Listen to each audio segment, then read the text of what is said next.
I'm often asked, how do chiropractic spinal adjustments help scoliosis? And there are three main ways that chiropractic adjustments can have benefit to scoliosis patients. Firstly, if there is pain or discomfort associated with the scoliosis, chiropractic treatment can be very helpful at easing the pain and eliminating the pressure on the tissues that are agitated or irritated.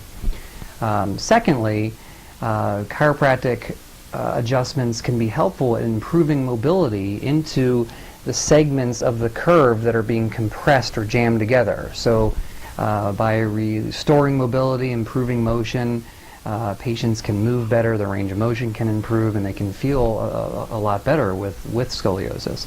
And thirdly, and most importantly, chiropractic adjustments help to align the spine. And it's been shown that this can be helpful to slow down the rate of growth of the curve.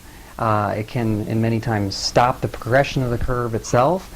And even there are cases where chiropractic adjustments have been shown to help actually reverse the development of the curve itself. So those are the ways in which chiropractic adjustments help scoliosis.